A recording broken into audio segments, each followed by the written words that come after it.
What's up, everyone? Welcome to another episode of Backup Fantasy Sports. It is Wednesday, March 1st. My name is Ewan, and on today's episode, we are going to be getting into some F1 fantasy as the 2023 fantasy game has just launched a couple of days ago, and a little bit of a Bahrain Grand Prix preview as the season kicks off this Friday with free practices, and the first race of the season is on Sunday.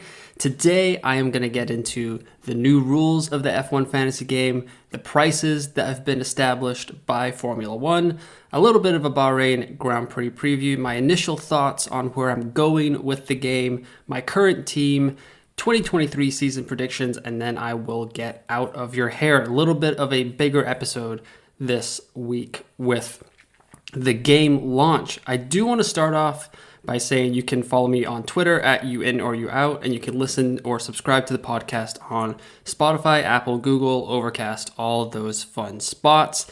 And secondly, I want to give a huge shout out to the F1 Fantasy Tracker squad. They have a fantastic Discord.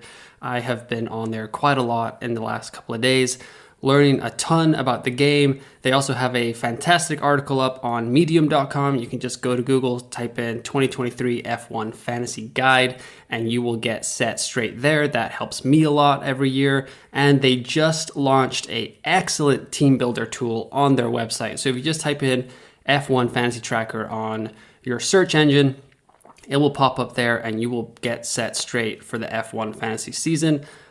Outside of listening to this podcast, that would be an excellent resource, and definitely join their Discord. It is an excellent place to learn the game and just talk Formula One in general. So let's get into the new rules for the 2023 F1 fantasy season. Right off the bat, teams of 7. We've got 5 drivers and 2 constructors this year. 1 extra constructor, so that's definitely going to change some things. It's still a $100 million budget. That's the starting point. And the difference in price between the most and the least expensive driver has been reduced. So last year, Max Verstappen and Lewis Hamilton were starting at like 35 million, and Kevin Magnussen was like 6 million. But now Max Verstappen comes in at 26.9 million, and Logan Sargent is 4 million. So it's been reduced. There's been some better increments implemented in the game, and for the constructors, Red Bull, Mercedes, they were coming in the high 30s as well. Red Bull's at 27.2 this year, and Williams is down at 5.1. So definitely more room to play with this year. And it should be interesting how teams go about constructing their opening week squads. We have 2 free subs each week instead of the 3 that we got last year. But if you don't use both substitutions, you can carry one over each week. So you can have a max of 3 per week if you decide to roll the transfer, as we say in Fantasy Premier League. That will be quite familiar to some people. You get 1 free transfer each week there. If you don't use it, you get 2 the next week. So same thing here. You've got 2 to start off with. You can only roll 1 over. So you got to kind of use your sub each week at least, but you can't have 3 if you're feeling good with your team and you just want to roll over. Of course, as always, you can also take -4 points if you want to make more than your allotted substitutions for that week's race. Now let's get into the scoring. There's been a lot of changes.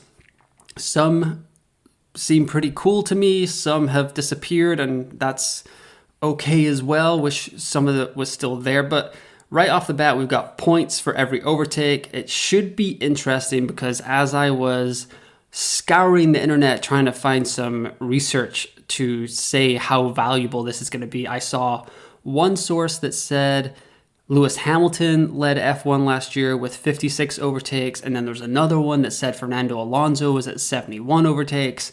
There was somewhere else that said Mick Schumacher had like 190, but that was with like pit stops and all that stuff. So they will only do it on track with a legal overtake. That's how they're going to count an overtake this year, and not if they're in the pit lane. So that will be interesting to watch. That's one that I'm going to be watching for this weekend in the Bahrain Grand Prix to see how they score that right off the bat.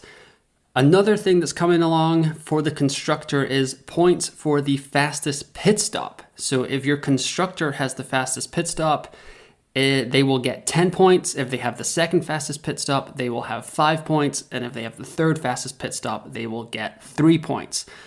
And waiting to have this confirmed, but it does seem like a single constructor can score all of those points in a single race. So if Red Bull have the first, the second, and the third fastest points, they will score an extra 18 points on top of what both of their drivers score and all of that fun stuff. So definitely makes Red Bull a priority, as they have been the gold standard for pit stops over the past few years. There's going to be fastest lap points for constructors as well. 10 points for driver of the day, given to the F1 driver of the day as voted by the F1 company website. It should be interesting to see how that goes, as it's not always the race winner. Constructor scoring during qualifying. That is also something that has been switched up a little bit this year. So if neither driver in your constructor reaches the second qualifying, you will get a -1 point. If one driver reaches Q2, you'll get 1 point. Both drivers reach Q2, you get 3 points. One driver reaches Q3, you get 5 points. And if both drivers reach Q3, you will get 10 points. So you really want both your drivers to be making Q3. That's pretty simple, but definitely kind of eliminate some of those lower teams that are usually going out in Q3. So that'll be interesting to see how that goes on the first weekend. Everything is going to kick off this weekend. We've had preseason testing. We saw some eyebrow-raising moments with Aston Martin showing up strong. Zhou Guanyu was at the top of the charts on day 2. Red Bull looked super strong. But once we get some free practice times coming in on Friday and Saturday, that is when you really will want to pay attention to those times and see where you're at with your squad. Another thing that has left the building is there is no beat the teammate scoring this year. So those budget options like Alexander Albon last year, always beating Nicholas Latifi, like that's out the window. So can't count on those anymore. There's no dynamic pricing this year. So prices will change once a week at the start of a new race week. So you don't really, I think this is a good thing to make it easier for the casual F1 fantasy player to keep track. It might be slightly annoying for those more hardcore players that would keep track of that all day, every day. But this will probably open up the game to more players and keep people interested a little bit longer if the price changes only once a week. Maybe it could have moved to twice a week, once a day, something like that, but the dynamic pricing is gone and we will not see it anymore. Another thing that has been added for the 2023 F1 fantasy season is the power-ups/chips is what they're calling it. You can only use one of these per week. There are 6 chips in total, and you can only use them once per season. So you can only use 1 chip a week, and you can only use your 6 chips once. So there's no repetitive, no the season cut in half like it was in previous seasons. So the first chip we've got here is Autopilot, which will change your DRS boost, which is what they are calling the turbo driver this year. It will give it to the highest scoring driver in your team if it is different than the one you picked. So I think this would be a good chip to play if you have a gut feeling about someone doing well on a certain weekend, but you kind of want to hedge your bet. You can play it immediately this week. So if Max Verstappen seems like the heavy favorite once again to kind of run away with the Drivers' Championship this year. But on the first weekend, you think, maybe Ferrari pulls it out. You can put your DRS boost on Charles Leclerc, activate the autopilot chip, and if you also have Max Verstappen on your team and he outscores Charles, that DRS boost will go on to that guy. Could be a strong chip to play at the end of the season if you are kind of protecting yourself in a mini league, or if you want to make up ground in a mini league as well. You could kind of go with a contrarian pick and then just hit the autopilot chip and be safe from any craziness in the race. There's the extra DRS chip, which is your mega driver chip from 2023. Scores 3 times the amount of points. but no streaks this year. So that means this chip could become less powerful. However, on the F1 Fantasy Reddit, I did see someone mentioning the 2022 Spa. Oh no, it was on the F1 Fantasy Tracker Discord. Sorry, shout out to those guys once again. They were mentioning the 2022 Spa race with Max Verstappen and his new power unit. He started way down the grid and won the race with a ton of overtakes, and that would be a great opportunity to play this kind of chip. Or a sprint weekend would work also. You can also use this Mega Driver chip immediately in race 1, but I would certainly wait to play it until later on in the race. Another chip here is no negative, so no drivers or constructors will score any negative points here. You will still be deducted points if you use more than your allowed transfers for that week. So you still get -4 if you use like 4 subs in a week when you have 3, or 3 when you have 2. But the no negative chip will protect yourself from any drastic negatives. Like in the sprint race this year, it is -20 for DNF. So if it's a sprint weekend and you're not sure about your squad, maybe hit the no negative chip just to protect yourself from those massive negative points that come in.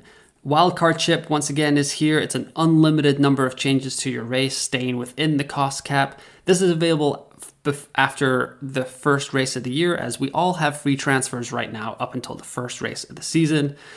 But the wildcard chip will be very crucial if you need to reconstruct your team. If you're falling behind, you need to switch it up. You kind of went with the wrong layout at the start of the year.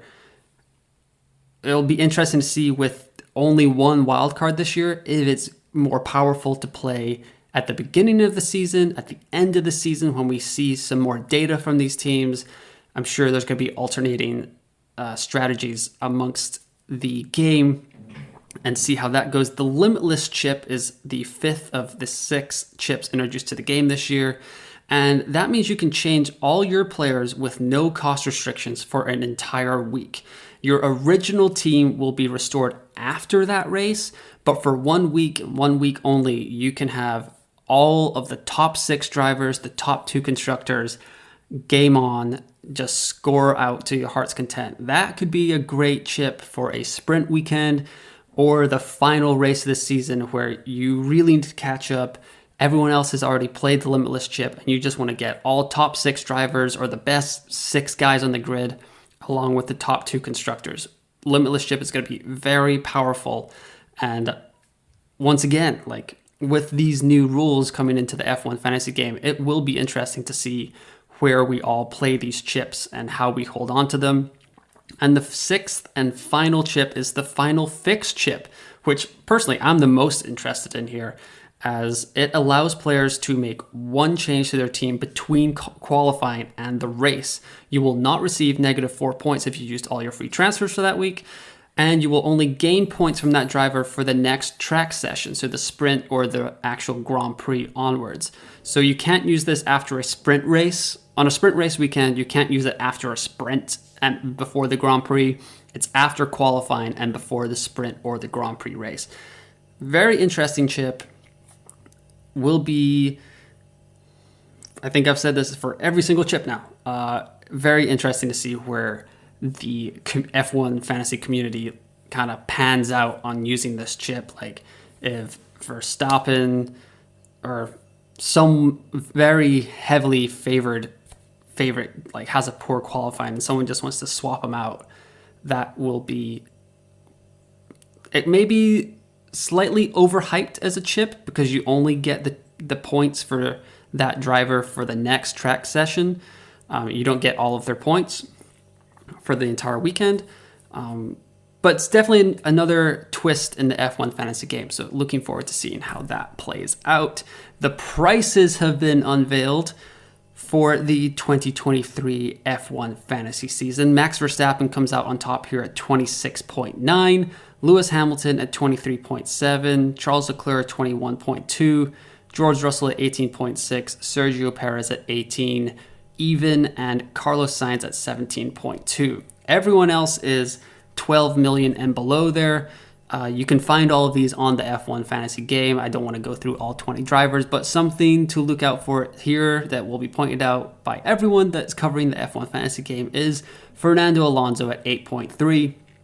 After Aston Martin's spectacular preseason showing, he is going to be very popular in the game. In fact, as of this morning, he was on 67% of all teams in the F1 Fantasy game. So Alonso looking pretty template already.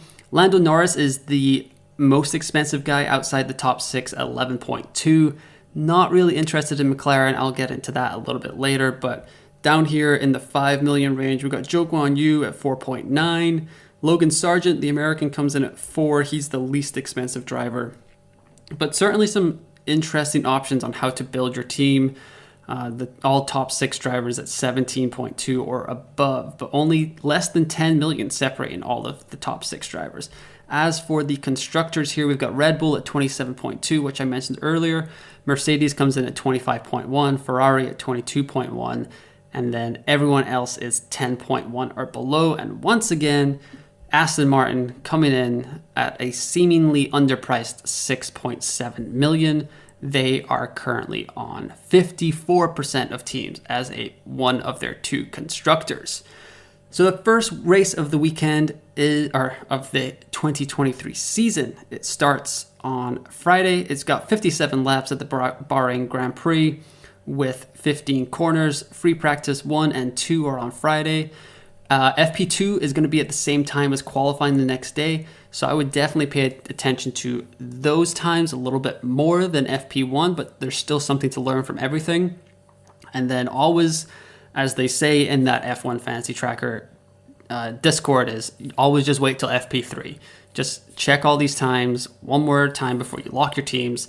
And then qualifying is on Saturday at 10 a.m. Eastern time on the US coast. The race is also on Sunday at 10 a.m. Eastern.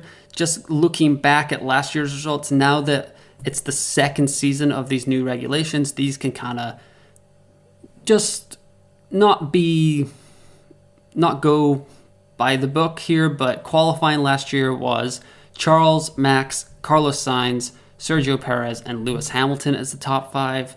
And then in the race, it was Charles and Carlos with a Ferrari 1-2, and then Lewis and George Russell 3-4, and Kevin Magnussen with a surprising 5th place. If you've tuned into the 5th season of Drive to Survive on Netflix, in the first episode, they get into that quite well. And if you're wondering where the 2 Red Bulls were, Max Verstappen and Sergio Perez retired on lap 54 and 55 respectively, as Red Bull had a little bit of early season engine trouble, and we were all clutching our pearls wondering like what is going on with Red Bull immediately. And they ended up with 5 DNFs on the season, and 2 came in the first race. So it was not that big of a deal. Getting into some of my initial thoughts on the 2023 game here. I started writing this morning, and it kind of ended up into a team-by-team kind of review. So hopefully that's not too formulaic and boring. With the additions of the pit stop scoring and the addition of a second constructor, I think that's going to make those positions really important for 2023. So that makes me want to start with Red Bull and not really deviate from them until they prove me wrong or they show some consistently poor performances. Like, they are the gold standard in the pits. Their strategy is great. They have the best car. They have the best driver on the grid right now, or at least the best driver and the best car combo. And Red Bull is on 46% of teams right now. Definitely something to... People will be wanting to go with Ferrari as well. They're a little bit cheaper, understandable. You can fit in a little bit more talent in your driver pool if you go with the cheaper option there. But I'm just going to go with Red Bull to start the season. They were almost flawless in 2022. So I want to start 2023 on the right foot and go with the reigning world champions. And with the pit scoring and the DNF issues, this does give me a little bit of pause with Ferrari. Are their pit stop and strategy issues fixed? The penalties for a DNF are heavy this season, and it kind of has me reconsidering the boys in red as a constructor's pick and as their drivers. Ferrari is on 35% of teams right now. I know a lot of people are kind of going with Red Bull and Ferrari to kind of make a different look to their teams on that medium.com article written by Kieran, I believe, who is Off-White in the F1 Fantasy Tracker Discord. He had a layout with Red Bull and Ferrari and a lot of cheap drivers. So it could be interesting. Obviously, the constructor scoring has been boosted a little bit this year. Interesting way to start the year, but it might not be for me. Aston Martin's preseason testing has frankly blown everyone away. Everyone is super hyped up about the team in green, and it feels like Fernando Alonso is the lock of the year with his price and the way he looked in preseason. Going with Aston Martin as a constructor will also allow you to fit in another top 6 driver with Max Verstappen and Fernando Alonso.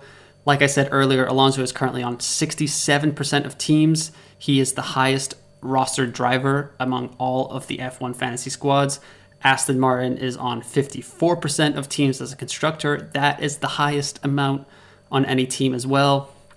But the other guy in green, Lance Stroll, he's only on 6% of teams, the lowest owned driver right now, and could be a nice differential in the Aston Martin car if it's just that strong of a unit.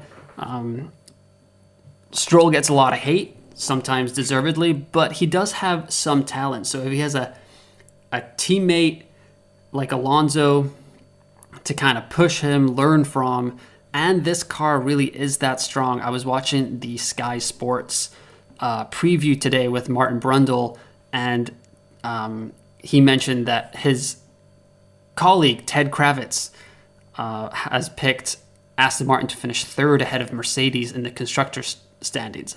Not sure if I would go that far, but it's clear that the hype surrounding this Aston Martin car is real and strong and could surprise a lot of people at the front of the pack. So don't overlook Lance Stroll just because he's currently injured, for one thing, and may miss this race or a couple of races from what we're hearing. And Alonso will do better than him in this car. I feel pretty confident saying that. And just don't overlook Stroll. That's all I would advise. I wouldn't go with him in week 1, though. Haas has had a strong start in 2022 with K-Mag's 5th place, like we were talking about earlier. I don't mind running him in the early part of the season either. With so many rookies and young guns on the grid this year, it may be wise to go with some of the veterans that kind of just know how to get into Q3 for qualifying. Q3 is important to the scoring, so maybe a surprising Nico Hulkenberg in a Haas that did well here last year, has looked okay in preseason testing. He could be a nice surprise, very cheap, and should be on the watch list if there are some impressive practice times coming through the Haas garage this weekend. McLaren, full-on fade for me at the moment. They're major bad vibes for the team in Papaya. Nothing seems to be going right for that squad. I don't mind waiting to see if they can fix their preseason issues before pumping them up. Lando doesn't sound great. Oscar is a rookie who's just kind of like, it's going well. Like, he's towing the party line, but you can see that there's like Lando's evil genius origin story feels like it's starting to take hold here in the 2023 season already. I was talking to some of my buddies earlier, and although he did sign that contract extension last season, 2 seasons ago maybe, I wouldn't be surprised if Lando is in a new car in the next couple of seasons instead of a McLaren here, as he is one of the only guys from his quote-unquote graduating class that has not gotten a chance in a top 3 team. Alfa Romeo seems to be going under the radar despite Zhou Guanyu's impressive preseason performance on day 2. They have the same Ferrari engines that went 1-2 in Bahrain last year and powered K-Mag to a 5th place. So Zhou Guanyu is on 13% of F1 teams right now, 5th lowest among all drivers. And as of right now, he is in my race 1 team. Alpine, difficult nut to crack, kind of. They had an interesting 2022 season in the headline department with Alonso leaving, the Piastri saga, all that. But they've got Esteban Ocon and Pierre Gasly. And if I had to pick one of them, I would go with Gasly. I think he is just a better driver than Ocon, just in my gut. And he is a little bit cheaper to begin the year. So while I don't have either of the Alpine guys or the actual team as a constructor in my squad right now, I think if you do want to go with the all-French outfit, I would go with Pierre Gasly. People will still be rolling with Mercedes because it's Mercedes, but they just aren't in any of my teams right now. Sounds like the car is better this year, but I don't mind saving some budget and starting with a Sergio Perez in a very fast-looking Red Bull car. He is only like $1 million less than George Russell, but if I can save some of my budget, I might, if the silver arrows look great in Bahrain, I can easily jump from Sergio to George with that money in the bank. Lewis Hamilton is at 20% rostered right now. George Russell, 26%. A lot of teams, but among the top 6 drivers, or the big 6 drivers, those are the 2 lowest percentages. Mercedes is also the 4th highest picked constructor right now, 16%, but they are barely ahead of Alpine at 15%, so certainly something to watch moving forward. Not a lot of interest in AlphaTauri right now. On F1's YouTube channel, they were saying that the car just looks a little indirect and really one of the least zippy cars on the track in preseason training. And without these beat teammate points that we had last year, I don't think there's any reason to go with the constructor or the 2 drivers unless we see something incredible from the practices here. Nick DeVries would be preferred over Yuki Tsunoda for me at the moment. I think he's a better driver. Yuki has had a couple of seasons now in F1, but I'm just not sure what this AlphaTauri team is supposed to do at the moment, and definitely don't mind waiting to see what comes along later in the season, and they won't be on any of my week 1 teams right now. Same logic kind of applies at Williams. The vibes are better for the British team in blue, but Albon was a popular pick last year, because you could usually bet a mortgage payment on him finishing ahead of Latifi. But that could be different this time around with Logan Sargent, and there's just no beat teammate points, so we don't really have to go there. There is optimism around the car and the team this year, but it's also preseason, and people always have hope before the season starts. And that is why I probably won't be going with AlphaTauri or Williams to begin the year, even though they have perfectly good budget options. So right now, as of 8:03 Germany time on Wednesday, March 1st, my current F1 fantasy team, the main team that I will be running, is Max Verstappen, Sergio Perez, Fernando Alonso, Kevin Magnussen, and Zhou Guanyu, with Red Bull and Aston Martin as my constructors. It leaves me $1.3 million in the bank if I want to jump from Perez to Russell after the first weekend. The thing is, we have to see how these price jumps are going to work. We don't know if it's going to be by average points or points per million. It's certainly going to be something to watch whenever those prices get adjusted. I could also go from Magnussen to Bottas if Alfa Romeo looks strong in free practices as well. Doubling up on Alfa Romeo is a little sketchy. They definitely had some issues towards the end of last season. But Max Verstappen, Fernando Alonso, and Red Bull feel like the locks of the year for me and almost everyone else right now. So I will definitely have those 3 guys on my squad when qualifying starts on Saturday. Let's do some quick 2023 season predictions here. Not super exciting on my end, unfortunately, but Max and Red Bull will sweep the championships. I think Mercedes will win multiple races. I think they can win more than one this year. Hopefully Lewis can get back on top of the podium just as a nice sight to see. I think McLaren, they finished 5th last year, and I think it's going to get worse this year. I have them finishing in the bottom half of the Constructors' Championship. I think that Aston Martin, like I said, Ted Kravitz has them 3rd in the Constructors' Championship. They will make a jump, but I still think that Alpine will hold them off for 4th place.